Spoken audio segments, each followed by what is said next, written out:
Next, we're going to talk about the cosecant function. We know from the earlier sections that cosecant is 1 over sine. So it's going to be exactly like the sine graph, except it's going to have asymptotes at the original intercepts. Because you cannot divide by 0. So you can draw your original sine graph in if it would help. You're going to make intercepts make asymptotes at the original intercepts, and then you make parabolas on the hills and valleys. So we know that our sine graph goes from 0 to 1 and -1, and then your values are still going to be the same. You're going to have pi over 2,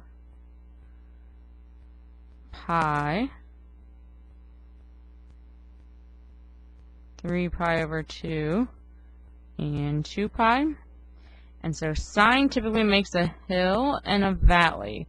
So it crosses at the pi's. So everywhere there is a multiple of pi, that's where you're going to have your asymptotes. And so your book denotes this as t equals k pi are where your asymptotes are. And so the sine curve makes a hill and a valley, and so usually it's right there at pi over 2.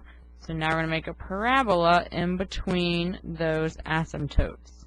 And then at 3 pi over 2 it's a valley, and so we're going to make a parabola that opens downwards. And so because this graph is periodic, technically there would be another piece of a parabola starting on this side, and also a piece ending on that side. So one period is still 2 pi. The range now, it's like turned inside out. It's infinity to -1 and 1 to infinity. And then your domain is all real numbers except where t equals a multiple of pi. Since this came from the sine graph, it has odd symmetry. So let's flip over to the next page. Actually, you're going to go 2 pages here, and let's do this cosecant example. So you've got 1/4 cosecant of 2 pi over 5t. So your y-axis is going to go from 1/4 to -1/4. And again, we'll take our 2 pi over 5t and set it equal to 0 and 2 pi, just like we did before for the sine graph.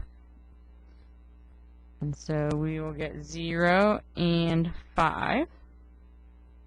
And so then we need to find our halfway points here. And so half of this would be 5 halves, or 2.5. Half of that then would be 5/4. And so if we're going up by fourths, this would be 5/4, this would be 10/4, and so if we keep going, it would be 15/4, and then this would be 20/4. So again, sine makes a hill and a valley.